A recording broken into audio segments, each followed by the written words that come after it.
اپنے محبوب کو فرماتے ہیں آپ کو مشقت اٹھانے کی ضرورت نہیں ہے کہ میں اس کو بار بار پڑھ کے یاد کروں.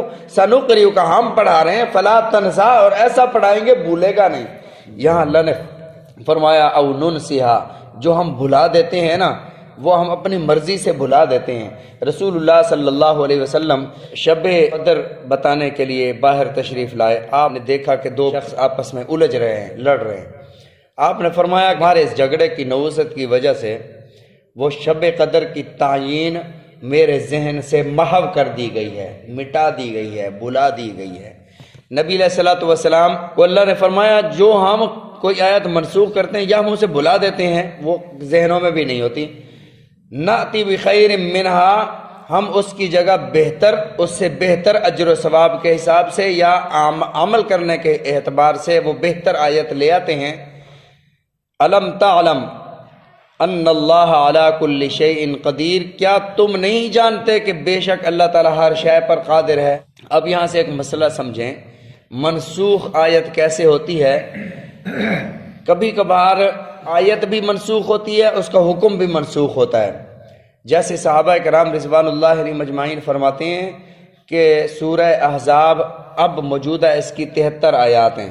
فرماتے ہیں کہ یہ آیات منسوخ ہوئیں کہ یہ سورہ بقرہ جتنی یعنی 200 سے بھی زیادہ آیات تھیں سورہ احزاب کی، اس میں آیات بھی منسوخ ہو گئیں، احکام بھی منسوخ ہو گئے، تلاوت بھی نہیں ہے، حکم بھی باقی نہیں ہے. ایسی آیت جو حکم بھی منسوخ تلاوت بھی منسوخ، اس کو کہتے ہیں منسوخ الحکم و منسوخ التلاوہ. تلاوت بھی منسوخ، حکم بھی منسوخ. اور ایک آیت ہوتی ہے اس کی تلاوت باقی ہوتی ہے، باقی التلاوہ منسوخ الحکم، حکم منسوخ ہوتا ہے. مثلا سورہ بقرہ میں دوسرے پارے میں آیت ہے وَعَلَى الَّذِينَ يُطِيقُونَهُ فِدْيَةٌ طَعَامُ مِسْكِين، اگر کوئی بندہ روزہ رکھنے کی طاقت بھی رکھتا ہے تو وہ بھی فدیہ دے کر روزہ نہ بھی رکھے تو کر سکتا ہے. اسی لیے ہم کہتے ہیں کہ قرآن مجید کا ترجمہ جو ہے وہ استاد سے پڑھنا چاہیے. اگر ترجمہ قرآن مجید کا آپ خود پڑھ رہے ہیں اور یہ آیت آپ نے پڑھ لی وَعَلَى الَّذِينَ يُطِيقُونَهُ، اور وہ لوگ بھی جو طاقت رکھتے ہیں روزہ رکھنے کی، فدیۃ طعام مسکین، وہ بھی فدیہ دے کر روزہ نہ رکھیں تو وہ کر سکتے ہیں. تو ظاہر ہے یہ تندرست بندہ، نہ مریض ہے نہ مسافر ہے، بندہ بھی فدیہ دے دے گا، روزے نہیں رکھے گا. پھر گرمیوں کے روزے کون رکھے. لیکن اس کے آگے دو آیات، اگلی آیت میں اللہ نے فرمایا فمن شہید منکم الشہر فلیصم، تم میں سے جو نہ مسافر ہو اور نہ مریض ہو، حاضر ہو اپنے شہر میں، فلیصم، اسے چاہیے کہ وہ روزہ رکھے. ومن کان مریضا او علی سفر فعدۃ من ایام اخر، جو مریض یا مسافر ہے تو وہ دوسرے ایام میں اپنے اس روزے کی قضا کرے. اب پہلی آیت میں آیت کی تلاوت بھی باقی ہے لیکن اس کا حکم منسوخ ہے. اسی طرح ایک آیت ہے اس کا حکم تو موجود ہے لیکن تلاوت منسوخ ہے. صحابہ فرماتے ایک آیت تھی سورہ نور میں الشیخ والشیخۃ اذا زنیا فرجموها الی اللہ، فرمایا کہ اگر کوئی بوڑھا آدمی، شادی شدہ مرد، بوڑھا یا بوڑھی عورت زنا کریں تو ان کی سزا رجم ہے. اب یہ حکم تو باقی ہے لیکن اس کی تلاوت منسوخ ہے، یہ آیت موجود نہیں ہے قرآن مجید میں.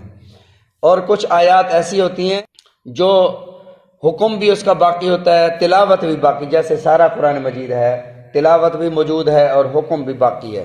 تو اللہ نے فرمایا کہ یہ ہم جو آیت منسوخ کر دیتے ہیں اس کی جگہ کوئی دوسری آیت لے آتے ہیں، دوسرا حکم لے آتے ہیں. مثلا حضرت موسیٰ علیہ السلام کے دور میں وہ بھی اللہ کا حکم تھا، اونٹ حرام ہے تو اونٹ حرام تھا. نبی علیہ الصلوۃ والسلام کی شریعت میں اونٹ حلال ہے، نبی علیہ الصلوۃ والسلام نے اس کی قربانی بھی فرمائی. صحابہ کرام رضوان اللہ علیہ مجمعین کے دور میں اونٹ کا گوشت کھایا بھی جاتا رہا. تو اللہ نے فرمایا کہ جب اللہ کائنات میں ہر شے پر قادر ہے تو اس بات پر بھی قادر ہے کہ کسی چیز کو منسوخ کر دے، اس کی جگہ کوئی دوسرا حکم لے آئے. الم تعلم ان اللہ علی کل شیء قدیر، اس کی قدرتیں اتنی وسیع ہیں کہ اس جیسا کوئی قادر نہیں ہے. ایک لفظ ہے قادر، ایک لفظ ہے قدیر. قادر، میں یہ کام کرنے پر قادر ہوں، میں وہاں جانے پر قادر ہوں، یہ انسانوں کے لیے کسی کے لیے بھی بولا جا سکتا ہے. لفظ قدیر صرف اللہ کے لیے بولا جا سکتا ہے. کسی کا نام اگر عبد القدیر ہے، تو ہم قدیر اسے نہیں کہہ سکتے، کیونکہ قدیر کی ذات صرف خدا کی ذات ہے، ایسا قادر کہ اس جیسی قدرت کسی میں نہ ہو۔ مثلا ڈاکٹروں سے کسی نے پوچھا کہ یار آپ ہر چیز آپ نے مصنوعی تیار کر لی، یہ کڈنی یہ گردے بھی آپ بنا لو مصنوعی۔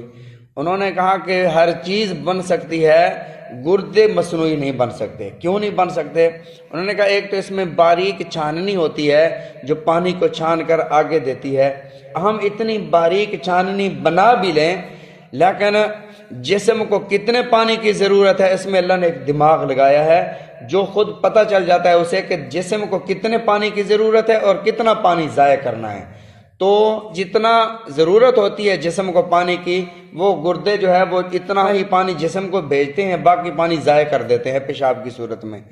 اب ہمارے پاس وہ دماغ، وہ مشین نہیں ہے کہ ہم گردے میں وہ باریک چھاننی بنا بھی لیں، پہلے تو وہ نہیں بنا سکتے، اگر بنا بھی لیں پھر وہ دماغ نہیں جو بتائے کہ بھئی جسم کو کتنے پانی کی ضرورت ہے، کتنا بھیجنا ہے۔ پانی کی ضرورت ہوگی وہ زیادہ بھیج دے گی، زیادہ کی ضرورت ہوگی تھوڑا بھیج دے گی، معاملات اس کے جسم کے خراب ہو جائیں گے۔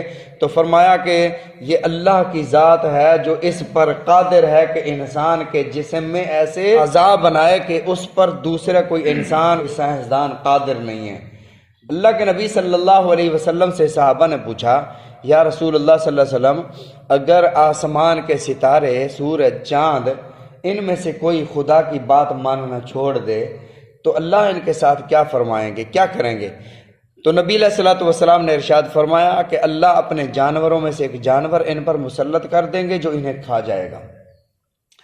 اب 1400 سال کے بعد سائنس یہاں تک پہنچی ہے کہ رسول اللہ صلی اللہ علیہ وسلم کی اس بات کا مطلب یہ تھا کہ بلیک ہولز ہیں، انہوں نے اس کا نام کالے سوراخ رکھا ہوا ہے، کہ جو بھی ستارہ سیارہ اپنے مدار سے ہٹتا ہے اس کو وہ بلیک ہولز میں کشش ثقل اتنی ہے وہ اس میں چلا جاتا ہے، اور کسی کی کوئی مشینری، کوئی چیز اندر جو بھیجتے ہیں وہ باہر آتی ہی نہیں ہے۔ تو اللہ رب العزت نے نبی علیہ الصلوۃ والسلام پر یہ آیات نازل فرمائیں اور ارشاد فرمایا کہ اللہ ہر شے پر قادر ہے، اللہ جیسی قدرت کسی میں نہیں ہے۔ دنیا کا کوئی انسان ہو یا جن ہو یا فرشتہ ہو، اس میں کسی میں ایسی قدرت نہیں جو قدرت اللہ میں ہے۔ جگہ جگہ اللہ نے ارشاد فرمایا ان اللہ علی کل شیء قدیر۔ اللہ تعالی ہم سب کو سمجھنے کی توفیق عطا فرمائے۔